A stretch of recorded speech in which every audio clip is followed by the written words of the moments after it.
Halo Bapak Ibu sekalian, kembali bersama saya Pak Sul di channel Guru Kreatif 4.0.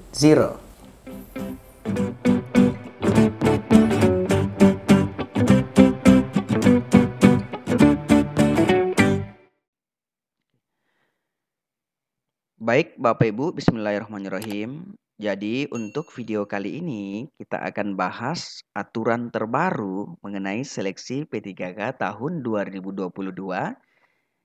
Jadi ini berdasarkan Permenpan RB nomor 20 tahun 2022, yakni tentang pengadaan pegawai pemerintah dengan perjanjian kerja untuk jabatan fungsional guru pada instansi daerah tahun 2022. Nah, Bapak Ibu, karena ini permennya banyak sekali, maka kami akan jelaskan poin-poin pentingnya saja. Semoga ini bisa membantu Bapak Ibu memahami regulasi ini lebih baik. Yang pertama adalah kategori dan persyaratan pelamar. Pelamar yang dapat melamar sebagai P3K jabatan fungsional guru pada instansi daerah tahun 2022 terdiri atas dua kategori. Yang pertama adalah pelamar prioritas dan yang kedua adalah pelamar umum. Yang mana yang dimaksud dengan pelamar prioritas, Bapak Ibu? Pelamar prioritas ini Bapak Ibu juga terdiri menjadi tiga. Pelamar prioritas pertama, pelamar prioritas kedua, dan pelamar prioritas ketiga. Untuk pelamar prioritas pertama, yang termasuk pelamar prioritas pertama adalah teman-teman dari guru kategori 2 atau THK 2 yang memenuhi nilai ambang batas atau yang mencapai passing grade pada seleksi P3K jabatan fungsional guru tahun 2021. Jadi jika teman-teman termasuk guru K2 dan pada saat seleksi kompetensi kemarin di seleksi P3K tahun 2021 Bapak Ibu sudah mencapai passing grade namun tidak mendapatkan informasi atau tidak mendapatkan perankingan, maka Bapak Ibu nanti termasuk pelamar prioritas pertama di seleksi P3K tahun 2022. Kemudian yang kedua adalah teman-teman guru non-ASN atau teman-teman guru honorer yang juga mencapai passing grade pada seleksi P3K tahun 2021. Maka Bapak Ibu ini juga termasuk pelamar prioritas pertama. Kemudian yang ketiga adalah adik-adik dari lulusan PPG yang juga mencapai nilai ambang batas yang juga mencapai passing grade pada seleksi P3K tahun 2021. Dan yang keempat adalah teman-teman dari guru swasta yang juga memenuhi nilai ambang batas atau mencapai passing grade pada seleksi P3K tahun 2021. Jadi Bapak Ibu, jadi tenang aja Bapak Ibu, jika Bapak Ibu kemarin lolos passing grade di seleksi P3K tahun 2021 namun tidak mendapatkan perankingan atau tidak mendapatkan informasi, maka Bapak Ibu ini nanti di seleksi P3K tahun 2022 termasuk sebagai pelamar prioritas pertama. Jelas ya Bapak Ibu? Kemudian yang kedua Bapak Ibu, ada yang disebut dengan pelamar prioritas kedua, yakni teman-teman dari guru K2. Nah, teman-teman dari guru K2 ini jika tidak mencapai passing grade pada seleksi kompetensi P3K tahun 2021, maka Bapak Ibu ini termasuk sebagai pelamar prioritas kedua di seleksi P3K tahun 2022. Dan yang ketiga adalah pelamar prioritas ketiga, yakni teman-teman guru honorer di sekolah negeri yang terdaftar di Dapodik dan memiliki masa kerja paling rendah 3 tahun. Jadi jika Bapak Ibu selama ini sudah honor 3 tahun di sekolah negeri dan sudah terdaftar di Dapodik selama 3 tahun berturut-turut Bapak Ibu, maka Bapak Ibu termasuk pelamar prioritas ketiga. Jadi ada 3 pelamar prioritas. Pelamar prioritas pertama untuk teman-teman yang sudah mengikuti P3K tahun 2021 dan sudah mencapai passing grade namun tidak mendapatkan perankingan, maka termasuk dari pelamar prioritas pertama.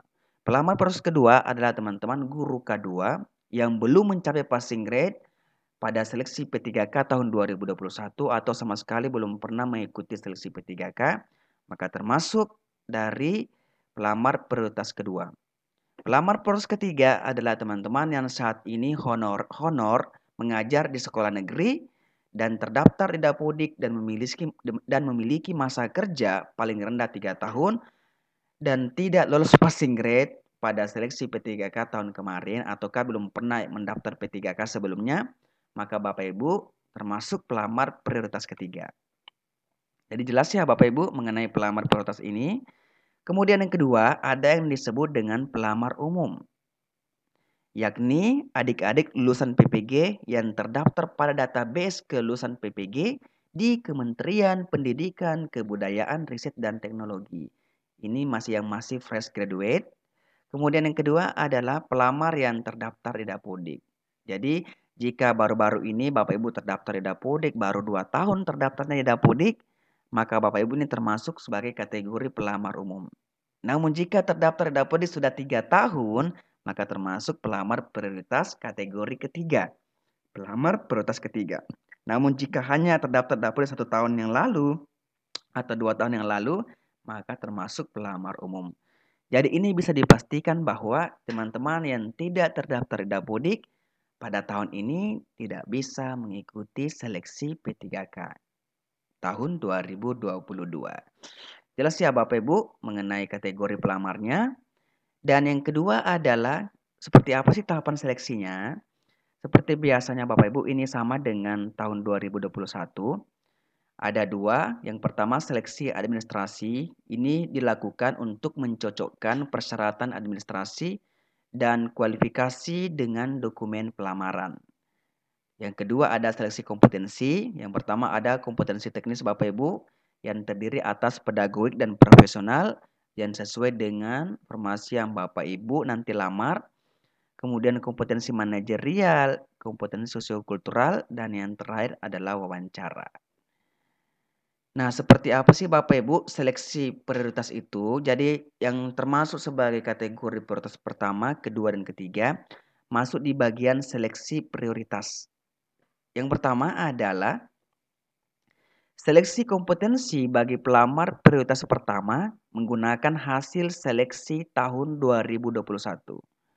Yakni seleksi kompetensi 1 dan seleksi kompetensi 2. Sekali lagi saya ulangi bahwa seleksi kompetensi bagi pelamar prioritas pertama, yakni teman-teman yang lolos passing grade di tahun 2021 kemarin, namun tidak mendapatkan informasi atau tidak mendapatkan perankingan, ini kompetensi teknisnya nanti hanya menggunakan hasil seleksi tahun 2021. Apakah seleksi kompetensi satunya ataukah seleksi kompetensi 2-nya. Apabila pelamar, ini untuk pelamar proses pertama, memilih jabatan yang sama pada seleksi kompetensi 1 dan seleksi kompetensi 2, maka dinyatakan lulus dengan menggunakan nilai akhir paling tinggi. Ini jika memiliki jabatan yang sama Bapak Ibu, ini sama yang kemarin. Dan jika memiliki jabatan yang berbeda pada seleksi kompetensi pertama dan seleksi kompetensi kedua, dan dinyatakan lulus dengan menggunakan nilai akhir pada seleksi kompetensi 2 terlebih dahulu. Jadi sekali lagi bahwa teman-teman yang masuk kategori pelamar prioritas pertama ini tidak perlu lagi ujian kompetensi di tahun 2022. Nilainya kita menggunakan nilai atau hasil kompetensi teknis di kompetensi 1 maupun di kompetensi 2. Jika memilih jabatan yang sama di kompetensi 1 dan kompetensi 2, maka yang diambil adalah nilai yang paling tinggi. Namun jika memilih jabatan yang berbeda di seleksi kompetensi 1 dan seleksi kompetensi kedua, maka diambil nilai akhir pada seleksi kompetensi 2 terlebih dahulu. Jelas ya Bapak Ibu? Kemudian seleksi kompetensi bagi pelamar prioritas kedua dan pelamar prioritas ketiga, berarti teman-teman yang kedua, pelamar prioritas ketiga berarti teman-teman yang terdaftar di Dapodik selama 3 tahun. Ini dilakukan dengan menilai kesesuaian. Yang pertama adalah kualifikasi akademik, kemudian kompetensi, yakni tadi Bapak Ibu, kinerja, dan pemeriksaan latar belakang. Dan untuk yang prioritas kedua dan ketiga Bapak Ibu ini tetap mengikuti seleksi kompetensi, yakni tadi teknis, manajerial, sosiokultural, dan wawancara. Yang tidak perlu lagi mengikuti seleksi kompetensi yakni teman-teman kategori prioritas pertama yang sudah mencapai passing grade di seleksi kompetensi tahun 2021 kemarin. Kemudian Bapak Ibu, pelamar prioritas wajib mendaftar pada sekolah tempat bertugas sepanjang tersedia kebutuhan yang sesuai dengan sertifikat pendidik atau kualifikasi akademik yang dimiliki. Nah, teman-teman, ini yang termasuk pertama, kedua, dan ketiga ini wajib memilih formasi di sekolah awal Bapak Ibu, di sekolah asal Bapak Ibu yang sesuai dengan serdik Bapak Ibu dan kualifikasi akademik atau S1 Bapak Ibu. Nah, jika tidak tersedia kebutuhan yang sesuai dengan serdik Bapak Ibu dan kualifikasi akademik Bapak Ibu yang di tempat saat ini Bapak Ibu mengajar, maka pelamar prioritas baik pertama, kedua, atau ketiga dapat mendaftar ke sekolah lain yang masih tersedia kebutuhannya. Jadi jika nanti tidak ada formasi yang linier di sekolah asal Bapak Ibu, maka Bapak Ibu bisa memilih formasi di sekolah lain sepanjang serdiknya atau kualifikasi akademiknya itu linier dengan formasi yang Bapak Ibu lamar. Jelas ya Bapak Ibu untuk seleksi prioritas. Kemudian yang kedua adalah seleksi umum. Seleksi umum ini menggunakan kompetensi sistem CAT UNBK. Seleksi kompetensi bagi pelamar umum dilakukan dengan menggunakan sistem CAT UNBK sama dengan tahun lalu Bapak Ibu. Pelamar umum ini dapat memilih kebutuhan P3K, jabatan fungsional guru, di seluruh sekolah wilayah Indonesia yang belum terpenuhi oleh pelamar prioritas. Nanti Bapak Ibu jika ada formasi kosong atau jika ada formasi yang belum dipilih oleh pelamar prioritas, maka barulah pelamar dari kategori umum ini bisa memilih formasi. Jadi tetap diutamakan yang masuk kategori pelamar prioritas. Pelamar umum yang dinyatakan lulus jika nilai yang diperoleh memenuhi nilai ambang batas dan berperingkat terbaik. Jadi nanti dikatakan lulus jika Bapak Ibu ini mencapai passing grade dan mendapatkan peringkingan. Nah, nilai ambang batas ini terdiri atas nilai passing grade untuk kompetensi teknis, nilai ambang batas kumulatif kompetensi manajerial dan sosiokultural, dan nilai ambang batas wawancara. Nah, jika dalam hal pelamar umum memiliki nilai akhir yang sama, maka penentuan kelulusan akhirnya secara berurutan didasarkan pada yang pertama adalah nilai kompetensi teknisnya yang paling tinggi. Nah, seumpama Bapak Ibu nanti melamar, nah nilai Bapak Ibu sama dengan saingan Bapak Ibu, maka yang pertama dinilai adalah siapa yang paling tinggi nilai kompetensi teknisnya. Nah, jika masih sama nilai kompetensi teknisnya, maka lihat lagi siapa yang paling tinggi nilai manajerial dan sosiokulturalnya. Dan jika masih sama lagi, maka yang dinilai adalah siapa yang paling tinggi nilai wawancaranya. Dan jika masih sama lagi, maka yang dinilai adalah usia yang paling tinggi. Kemudian Bapak Ibu, pelamar yang memiliki sertifikat pendidik untuk tahun 2022 Bapak Ibu ini ada penambahan nilai di bagian kompetensi teknis atau istilahnya adalah afirmasi. Nah, ini berbeda dengan tahun 2021. Tahun 2022 hanya 2 kategori yang mendapatkan afirmasi, yakni pelamar yang memiliki serdik linier dengan jabatan yang dilamar mendapatkan tambahan nilai sebesar 100% atau nilai paling tinggi kompetensi teknis. Kemudian adalah pelamar dari penyandang disabilitas yang sudah diverifikasi jenis dan derajat kedisabilitasannya sesuai dengan jabatan yang dilamar mendapatkan tambahan nilai sebesar 10% dari nilai paling tinggi kompetensi teknis. Jelas ya Bapak Ibu afirmasinya seperti tahun lalu yakni berada di kompetensi teknis. Jika Bapak Ibu memiliki serdik dan linier, maka mendapatkan nilai 100% di teknisnya.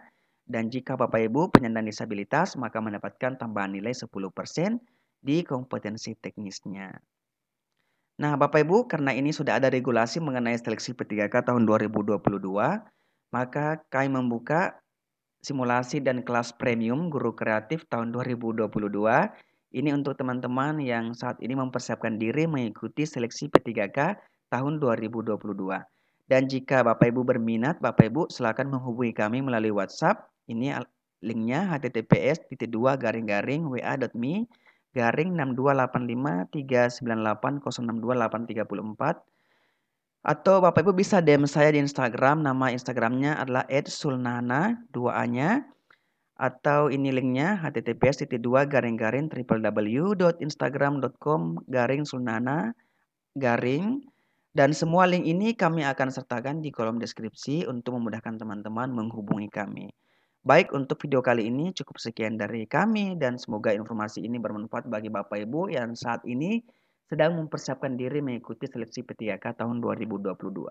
Terima kasih, semoga berkah. Wassalamualaikum warahmatullahi wabarakatuh.